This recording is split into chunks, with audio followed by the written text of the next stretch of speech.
ಓಂ ನಮಃ ಶಿವಾಯ. ಸ್ವಾಮಿ ಕೊರಗಜ್ಜ. ನನ್ನೆಲ್ಲ ಪ್ರೀತಿ ವೀಕ್ಷಕರಿಗೆ ಶಿವಾಮಿ ಕನ್ನಡ ಆಧ್ಯಾತ್ಮಿಕ ಚಾನಲ್ಗೆ ಸ್ವಾಗತ. ನೊಂದ ಮನಸ್ಸಿಗೆ, ಬೇಸರದ ಮನಸ್ಸಿಗೆ ಇಂಥ ಹಿತನುಡಿಗಳನ್ನು, ನಿತ್ಯ ಸತ್ಯಗಳನ್ನು ಕೇಳಿದರೆ ಖಂಡಿತವಾಗ್ಲೂ ಮನಸ್ಸಿಗೆ ಆದಷ್ಟು ನೆಮ್ಮದಿ ಸಿಗುತ್ತೆ, ಆದಷ್ಟು ನಮ್ಮ ಮನಸ್ಸಿಗೆ ಸಂತೋಷ ಸಿಗುತ್ತೆ ಅಂತ ಆಗಾಗ ಇಂಥ ಹಿತನುಡಿಗಳನ್ನು, ಅರ್ಥಪೂರ್ಣ ನಿತ್ಯ ಸತ್ಯಗಳನ್ನು ಹಾಕ್ತಾ ಇರ್ತೀನಿ ವಿಡಿಯೋ ಮುಖಾಂತರ. ಒಮ್ಮೆ ಕೇಳಿ ಮನಸ್ಸನ್ನು ರಿಲ್ಯಾಕ್ಸ್ ಮಾಡ್ಕೊಳ್ಳಿ.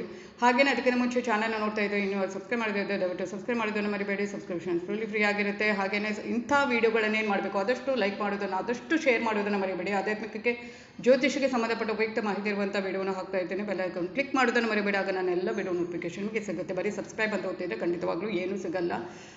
ಬೆಲ್ ಐಕಾನ್ ಕ್ಲಿಕ್ ಮಾಡಿ ಸಬ್ಸ್ಕ್ರೈಬ್ ಅಂತ ಓದುವಾಗ. ಹಾಗೆಯೇ ನಿಮ್ಮ ಏನೇ ವೈಯಕ್ತಿಕ ಸಮಸ್ಯೆ ಇದೆ ನನ್ನ ಜೊತೆ ಮುಕ್ತವಾಗಿ ಹಂಚ್ಕೋಬಹುದು. ರಾಶಿ ನಕ್ಷತ್ರದ ಜೊತೆಗೆ ಸಮಸ್ಯೆನ ಕರೆಕ್ಟಾಗಿ ಏನು ಸಮಸ್ಯೆ ಇದೆ, ಪ್ರೆಸೆಂಟ್ ಏನು ಸಮಸ್ಯೆ ಇಲ್ಲದವ್ರಿಗೆ ಯಾರೂ ಇಲ್ಲ, ನನ್ನ ಜೊತೆ ಹಂಚ್ಕೋಬೇಕು. ಪರಿಹಾರ ಬೇಕು. ಯಾರಿಗೆ ಕೇಳ್ತಾರೆ ಈ ಸಮಯದ, ಈ ಒಂದು ಕಾಲದಲ್ಲಿ ಯಾರು ಸಮಸ್ಯೆ, ಧರ್ಮಕ್ಕೆ ಯಾರು ಕೇಳ್ತಾರೆ ಸಮಸ್ಯೆನ? ನಮ್ಮವರೇ ಕೇಳೋದಿಲ್ಲ ಅಲ್ವಾ? ನಮ್ಮವ್ರ ಹತ್ರ ಏನಾದರೂ ನಾವು ಸಮಸ್ಯೆ ಹೇಳ್ಕೊಳ್ತೇವೆ ಅಂತ ಹೇಳಿದರೆ ಅವರೇ ದೂರ ಹೋಗ್ತಾರೆ. ಅಂಥದ್ರಲ್ಲಿ ನಾನು ನಿಮ್ಮ ಜೊತೆ ಯಾವತ್ತೂ ಇರ್ತೇನೆ, ಅದನ್ನು ಕೇಳ್ತೇನೆ. ಮತ್ತು ಸಮಸ್ಯೆಯನ್ನು ಅದಕ್ಕೆ ತಕ್ಕ ಪರಿಹಾರವನ್ನು ಕೂಡ ಸೂಚಿಸ್ತೇನೆ. ರಾಶಿ ನಕ್ಷತ್ರ ತಿಳಿಸಿ, ಗೊತ್ತಿನ ಡೇಟ್ ಆಫ್ ಬರ್ತ್ ಹಾಕಿ ಖಂಡಿತವಾಗ್ಲೂ ಅದಕ್ಕೆ ಏನು ನಿಮಗೆ ಆ ಒಂದು ಪರಿಹಾರ ಏನಿದೆ ಅದನ್ನು, ಏನೇನು ದೊಡ್ಡ ದೊಡ್ಡ ಪರಿಹಾರ ಇದು ಮಾಡ್ತಾ ಇಲ್ಲ, ಸಣ್ಣ ಪುಟ್ಟ ಪರಿಹಾರಗಳು ಅದನ್ನು ಮಾಡ್ಬೋದು. ಆದಷ್ಟು ನೆಮ್ಮದಿ ಸಿಗುತ್ತೆ, ಅದರಿಂದ ಖಂಡಿತವಾಗ್ಲೂ ನೆಮ್ಮದಿ ಸಿಗುತ್ತೆ. ಹಾಗೆಯೇ ರಾಶಿ ನಕ್ಷತ್ರ ಗೊತ್ತಿಲ್ಲದವರು ಕೂಡ ಡೇಟ್ ಆಫ್ ಬರ್ತ್ ಹಾಕಿ ಕೇಳ್ಬೋದು.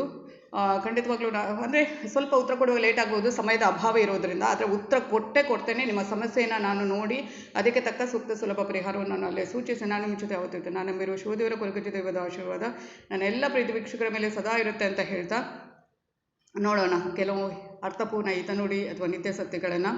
ಯಾರಾದರೂ ನಿನ್ನನ್ನು ಏನಾದರೂ ಅಂದರೆ ಅವರ ಮುಂದೆ ಛಲದಿಂದ ಬದುಕಿ ನೋಡು. ಅವರೇ ನಿನ್ನ ಹತ್ತಿರ ಬರಬೇಕೇ ಹೊರತು ನೀನು ಯಾವುದೇ ಕಾರಣಕ್ಕೂ ಅವರ ಹತ್ತಿರ ಮಾತ್ರ ಹೋಗಬಾರದು. ಆ ದೇವರು ಏನನ್ನಾದರೂ ನಮ್ಮಿಂದ ಕಿತ್ತುಕೊಂಡ್ರೆ ಅದಕ್ಕಿಂತ 1000 ಪಟ್ಟು ಬೆಲೆ ಬಾಳುವುದನ್ನು ನಮಗೆ ಕೊಡ್ತಾರೆ. ಸ್ವಲ್ಪ ತಾಳ್ಮೆಯಿಂದ ಕಾಯಬೇಕು ಅಷ್ಟೆ. ನಮ್ಮನ್ನು ನಿಜವಾಗಿಯೂ ಅರ್ಥ ಮಾಡಿಕೊಳ್ಳುವವರು ನಾವು ತೋರಿಸೋ ಕಾಳಜಿಯಲ್ಲೂ ಪ್ರೀತಿ ಹುಡುಕ್ತಾರೆ. ಅದೇ ನಮ್ಮನ್ನು ಅರ್ಥ ಮಾಡಿಕೊಳ್ಳದೆ ಇರುವವರು ನಾವು ತೋರಿಸುವ ನಿಜವಾದ ಪ್ರೀತಿಯನ್ನು ಕೂಡ ಅರ್ಥ ಮಾಡಿಕೊಳ್ಳಲಿಕ್ಕೆ ಹೋಗೋದಿಲ್ಲ. ಒಂದಲ್ಲ ಒಂದು ದಿನ ಅದಕ್ಕೆ ಅವರು ಬೆಲೆ ತೆರಲೇಬೇಕು ಅಲ್ವಾ? ಪ್ರತಿಯೊಬ್ಬ ಮನುಷ್ಯನ ಹಿಂದೆಯೂ ಒಂದು ಕಥೆ ಇದ್ದೇ ಇರುತ್ತೆ. ಜೊತೆಗೆ ಅವರು ಹಾಗೆ ಇರುವುದಕ್ಕೆ ಕಾರಣವೂ ಇರುತ್ತೆ. ಹಾಗಾಗಿ ಯಾರ ಬಗ್ಗೆಯೂ ಸರಿಯಾಗಿ ತಿಳಿದುಕೊಳ್ಳದೆ ಮಾತನಾಡಬಾರ್ದು ಅಲ್ವಾ? ಸ್ವಲ್ಪ ತಿಳಿದುಕೊಳ್ಳಿಕ್ಕೆ ಇಷ್ಟ ಇದ್ದರೆ ಅವನನ್ನು ತಿಳಿದುಕೊಳ್ಬೇಕು. ಇಲ್ಲಾಂದರೆ ಸುಮ್ಮನೆ ಬಾಯಿಗೆ ಬಂದಾಗೆ ಮಾಡಬಾರ್ದು, ಕರ್ಮವನ್ನು ಕಟ್ಕೋಬಾರ್ದು ಅಲ್ವಾ? ಸುಮ್ಮನೆ ಇದ್ದೇ ಬೆಳಬೇಕು. ನಮ್ಮಷ್ಟಕ್ಕೆ ನಾವು, ಅವರ ಏನು ಇರುತ್ತೆ ಅಂತ ಅವರಿಗೆ ಮತ್ತು ಆ ದೇವರಿಗೆ ಮಾತ್ರ ಗೊತ್ತಿರುತ್ತೆ. ನಾವು ನೋಡಿಕೊಂಡು ದೂರದಲ್ಲಿ ನೋಡಿಕೊಂಡು ಏನೂ ಕೇಳದೆ, ಅವರ ಬಗ್ಗೆ ಏನೂ ತಿಳಿಯದೆ ಏನೇನು ಮಾತಾಡೋದಿದೆ ಅಲ್ವಾ? ಒಳ್ಳೆಯದಲ್ಲ. ಆಡಿಕೊಳ್ಳುವವರು ಯಾರೂ ಬಂದು ನಮ್ಮ ಜೀವನ ನಡೆಸುವುದಿಲ್ಲ. ನಮ್ಮ ಜೀವನವನ್ನು ನಾನೇ ನಡೆಸ್ಕೊಂಡು, ನಮ್ಮ ತಲೆಗೆ ನಮ್ಮ ಕೈ ಅಷ್ಟೆ. ಎಲ್ಲಿ ಹಣವಿರುತ್ತದೋ ಅಲ್ಲಿ ಮಿತ್ರರು, ಎಲ್ಲಿ ಸಂಪತ್ತು ಇರುತ್ತದೋ ಅಲ್ಲಿ ಬಾಂಧವರು, ಎಲ್ಲಿ ಯಶಸ್ಸು ಇರುತ್ತದೋ ಅಲ್ಲಿ ಯಾರಿರ್ತಾರೆ? ಜನಗಳಿರ್ತಾರೆ. ಹಣವಿದ್ದವರು ಎಲ್ಲರನ್ನ ಹಣದ ಮೂಲಕ ಆಕರ್ಷಿಸ್ತಾರೆ. ಆದರೆ ಹಣವಿಲ್ಲದವರು ಈ ಪ್ರಪಂಚದಲ್ಲಿ ಬದುಕಬೇಕಲ್ವಾ? ಅದಕ್ಕೆ ಬದುಕ್ತಾ ಇರ್ತಾರೆ ಅಷ್ಟೆ.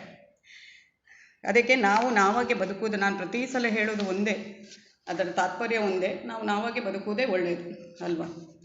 ಯಾರು ನಿರಂತರ ನಮ್ಮ ಜೊತೆ ಇರಬೇಕೆಂದು ನಿರೀಕ್ಷೆ ಹೊಂದಿರಬಾರ್ದು.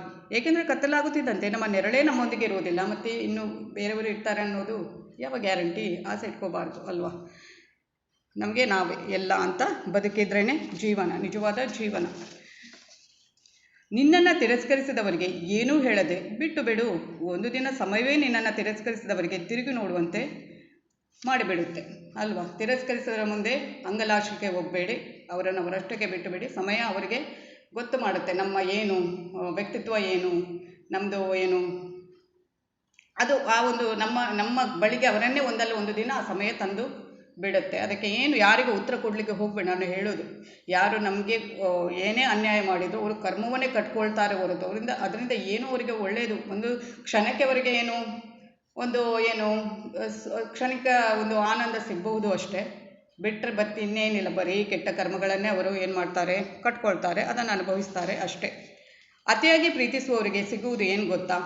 ಮಿತಿ ಇಲ್ಲದಷ್ಟು ನೋವು ಮತ್ತು ನೆನಪುಗಳು ಮಾತ್ರ. ಮಿತಿ ಇಲ್ಲದಷ್ಟು ನೆನಪುಗಳು ಬೇಡಿ, ನೋವೇ ನೋವು ಸಿಗುವಂಥದ್ದು. ಧನ್ಯವಾದಗಳು.